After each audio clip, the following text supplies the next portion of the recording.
Sebentar saya sebentar tanya dulu ya Bu. Yang sudah depan sudah bersih. Bu sepatu mana? Bu tadi kamu lewat mana Mbak Nisa? Bu bisa. Ya Bu, suruh nyeker Bu. Suruh kasih. Yang lain dibawakan enggak? Ayo bersihkan dulu ya Mbak Ira. Bersihkan semuanya. Ya nggak apa-apa Bu kayaknya makan. Kamu tadi jalan kemana namanya? Jalan sedikit. Jalan di sini ada. Punya jalan. Ada kotoran di depan ya di sana. Oke. Sudah? Sudah bersih semuanya ya? Oke. Agar pembelajaran kita pada hari ini dilancarkan dan diberikan ridho oleh Tuhan. Silakan salah satu boleh memimpin berdoa. Halo Bu. Halo. Oke. Marilah teman-teman sebelum pembelajaran dimulai berdoa terlebih dahulu. Berdoa.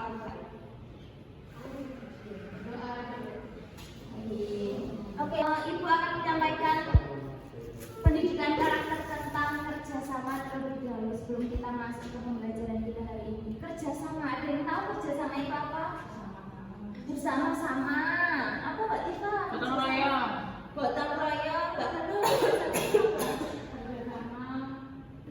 Apa ya Bu? Apa ya? Kerjasama itu betul. Kita sebagai makhluk sosial itu membutuhkan kerjasama atau tidak? Sangat membutuhkan. Kerjasama itu sangat berguna untuk diri kita ke depannya. Misalnya contoh kecil aja, ketika kita mengerjakan tugas, kira-kira kalau kerjasama dalam grup itu kurang bagaimana? Tugasnya nggak akan selesai, tugasnya tidak maksimal, ya kan? Makanya kita harus menerapkan kerjasama dalam diri kita. Harus betul-betul menanamkan. Minggu kemarin ada yang masih ingat belajar apa dengan bisa betul? Belajar tentang kemarin yang teks prosedur. Teks prosedur. Ada yang masih ingat teks prosedur ini apa? Lama. Oh, Mbak Kira tadi mau jawab? Sama Bu yang paling Lama. Hari ini kita belajar materi baru, yaitu materi teks. Sebelum kita masuk materi, Ibu ada video yang kita simak bareng-bareng. Di arah timur laut keraton, pojok titik lor kulon, atau di arah barat laut, pojok titik kidul kulon, atau di arah barat daya, dan pojok titik kidul wetan, atau di arah tenggara. Oke, setelah tadi kita melihat video yang ditayangkan, kira-kira kalian bisa mengambil apa? Ada di sana ada tokohnya mungkin atau siapa coba? Dari Mbak Tio. ada banyak bangunan Bu. Ada banyak bangunan, Mbak Tifa. Ada ceritanya Bu. Ada ceritanya, kira-kira apa? Mbak Rani apa? Sumber Filosofi Jogja. Siapa yang membangun? Iya betul, Sri Sultan Hamengkubuwono pertama di tahun berapa? Tahun 1782. Kira-kira kalian pernah melihat nggak Tugu Jogja? Pernah melihat keraton? Oke, pernah melihat Gunung Merapi? Pantai Parangtritis? Oke, Sri Sultan Hamengkubuwono itu pada waktu dulu di tahun 1782 itu membangun sebuah sumbu filosofi yang disebut dengan Sumbu Filosofi Jogja. Itu menarik, satu garis lurus imajiner dengan pusatnya itu keraton, di sebelah utaranya Tugu, di sebelah selatannya ada Pantai Parangtritis, dan garis itu lurus dengan Gunung Merapi. Kira-kira kalian tahu nggak apa sih kenapa kok Sri Sultan itu membuat Sumbu Filosofi Jogja? Memangnya ada apa di balik itu? Nggak tahu apa? Keramat juga keramat. Sri Sultan Hamengkubuwono itu ingin memberikan pengajaran kepada kita bagaimana hubungan kita dengan yang di atas dan hubungan kita dengan yang sesama. Artinya hablu minallah dan hablu minanas. Hubungan kita dengan manusia lainnya dan hubungan kita dengan Tuhan. Oke, kita langsung masuk ke teks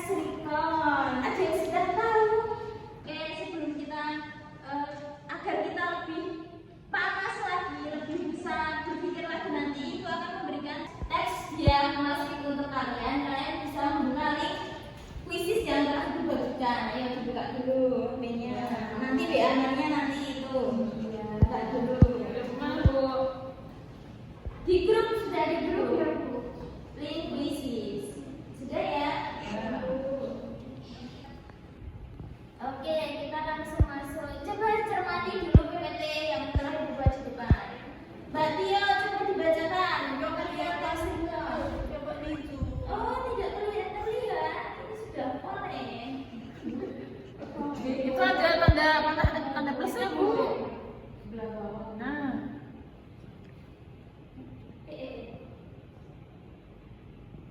Iya, satu. Ya, coba dibacakan. Pengertian teks recon. Teks recon adalah salah satu jenis teks yang memuat suatu peristiwa, kegiatan, kejadian, atau pengalaman masa lalu yang telah diamati secara kronologis dan ditujukan untuk memberikan informasi ataupun menghibur pembacanya. Oke, kira-kira dari penjelasan itu, salah satu jenis yang memuat suatu peristiwa atau kejadian. Kalau kalian punya pengalaman pribadi itu termasuk di teks recon atau tidak? Iya. Kenapa?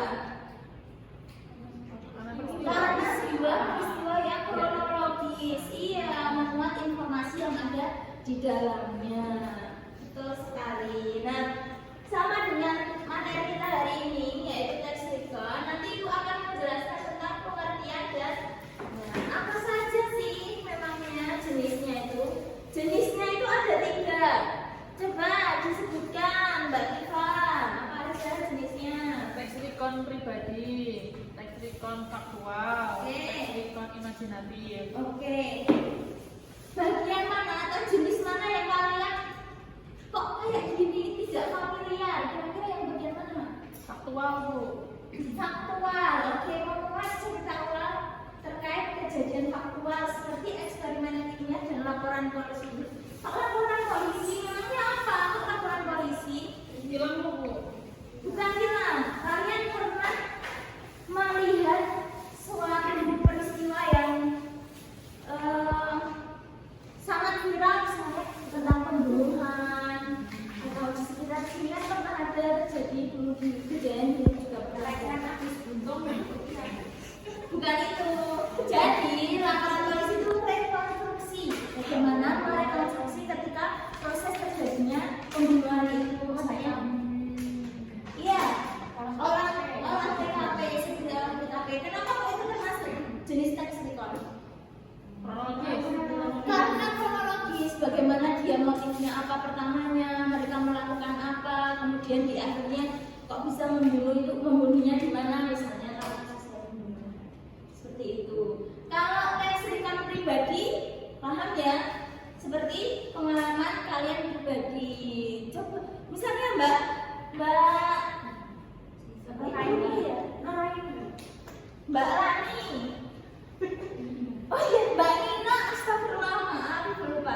Mbak Nina punya pengalaman pribadi apa kira-kira kalau mau diceritakan? Saya kalau pulang suka lewat buku. Oh, jadi mau menceritakan tubuh Jogja, oke. Kalau Mbak Nina, kira-kira kalau disuruh membuat cerita pengalaman pribadi, Mbak Nina akan menuliskan judulnya seperti apa? Pengalaman naik kapal. Pengalaman naik kapal. Menyeberangi pulau. Ketika apa itu mudik atau bagaimana? Oh, ketika mudik. Mbak Nira bukan asli dari Jogja ya? Dari jauh ya? Dari mana Mbak Nira? Dari Aceh Bu. Dari Aceh, sangat jauh harus menyeberangi lautan. Dari kedua penjelasan tadi terkait dengan pengertian dan jenis, ada yang masih bingung? Tidak?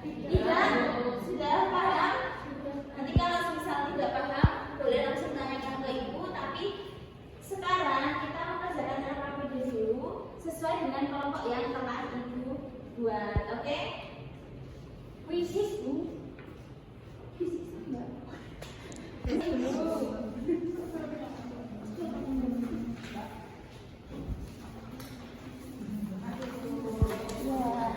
Kelompoknya siapa sih Bu? Kelompoknya nanti ada kelompok makanan-makanan.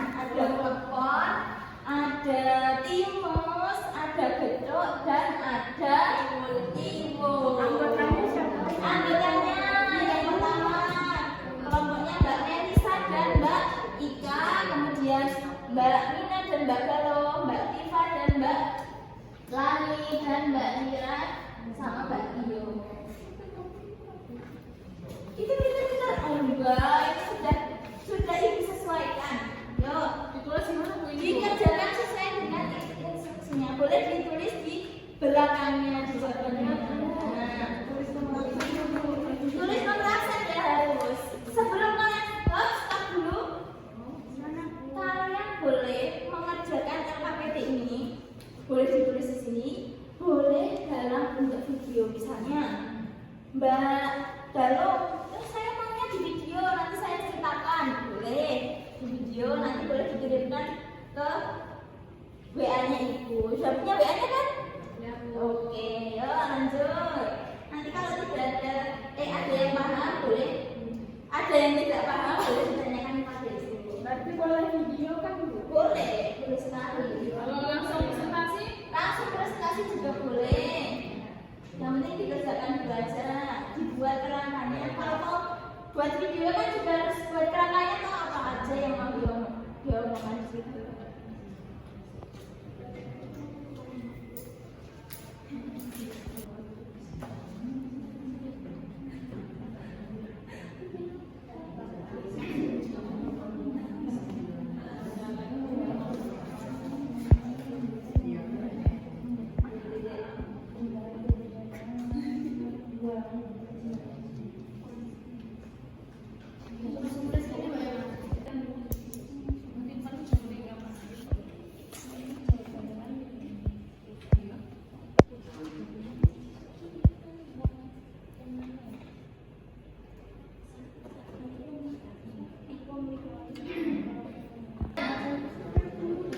Sudah? Oke, ada yang ingin maju presentasinya nggak sih dia?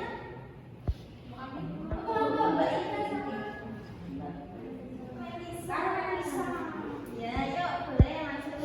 Sama nggak apa-apa ya? Nggak apa-apa. Gimana ini? Pinter. Enggak, ini udah disesuaikan. Semuanya pintar, gak ada yang nggak pintar, semuanya pintar. Yang penting gimana kita usahanya. Ya maju dulu. Maju. Iyalah maju biar teman-temannya bisa mendengarkan hasil. Bu, nanti yang maju dapat biji bagus nggak Bu? Dapat biji bagus. Kita maju dulu. Yuk. Assalamualaikum warahmatullahi wabarakatuh. Jadi teman-teman, saya sama Melisa ingin presentasi hasil kerjaan kami, tidak nyontek juga. Apa tadi? Lexicon yang berjudul apa kan? Sejarah penunjangan hasil perburuan Raja Mataram. Nah, di sini kita analisis what, who, when, where, why, sama who. Yang pertama, what ya, apa yang diceritakan dalam teks tersebut. Yang diceritakan dari teks ini yaitu tentang sejarah penunjangan hasil perburuan Raja Mataram. Yang kedua, who. Who itu kan siapa yang mengawali perburuan di Kandang Menjangan? Jawabannya Prabu Anyoprowati. Yang ketiga, when, kapan Kandang Menjangan itu berdiri? Yaitu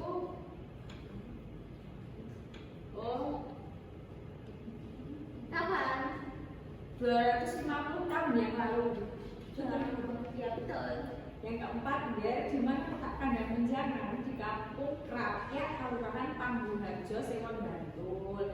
5 sama 6 dibacakan Melisa. Yang kelima, mengapa dinamakan dengan Kandang Menjangan? Awal mula dinamakan Kandang Menjangan adalah ketika Prabu Anyoprowati. Wassalamualaikum warahmatullahi wabarakatuh. Beri tepuk tangan dulu. Tadi tentang sejarah Kandang Menjangan. Menjangan itu apa? Mungkin Mbak Ira dan Mbak Tia tidak tahu kan bukan asli sini. Menjangan itu kijang. Itu kalau di bahasa Jawa namanya menjangan. Iya. Ada lagi yang ingin mempresentasikan?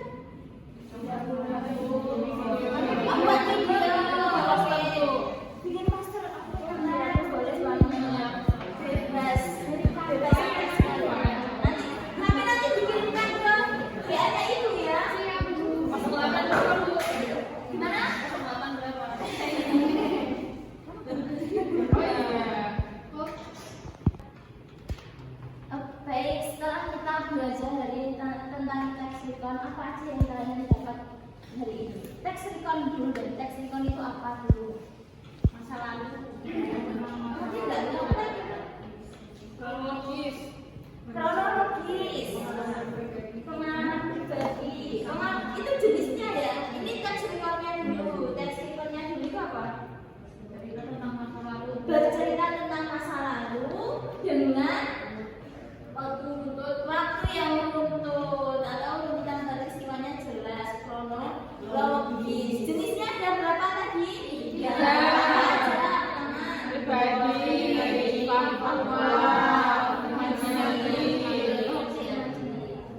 Kira-kira ada yang masih bingung dengan pembelajaran kita hari ini? Gimana? Kira-kira pembelajaran kita hari ini menyenangkan atau membosankan atau bikin pusing? Jujur itu menyenangkan. Oh, nggak pusing, nggak bingung. Mbak Eva nggak pusing. Buku yang bisa pakai kuis. Oh, bisa pakai krisis. Oke, lagi ya. Tadi cuma ada yang di awal toh, masih kurang. Nah, bisa kita mengerjakan LKPD-nya pakai krisis ya. Oke. Sebelum Ibu akhiri pembelajaran kita hari ini, boleh salah satu memimpin doa dulu untuk sudah Mbak Baru sekarang. Mbak Tifa mau? Ya, Bu. Oke, Mbak Tifa hari ini. Untuk menutup pembelajaran, berdoa dimulai. Cukup. Oke, banyak salah kata, mohon maaf dari Ibu. Di pertemuan selanjutnya kita akan menuntaskan lagi teks recon itu ada struktur dan lain sebagainya. Nah, nanti di akhirnya kalian bisa menuliskan teks recon yang kalian ingin buat. Oke, banyak salah kata dari Ibu, mohon maaf. Wassalamualaikum warahmatullahi wabarakatuh.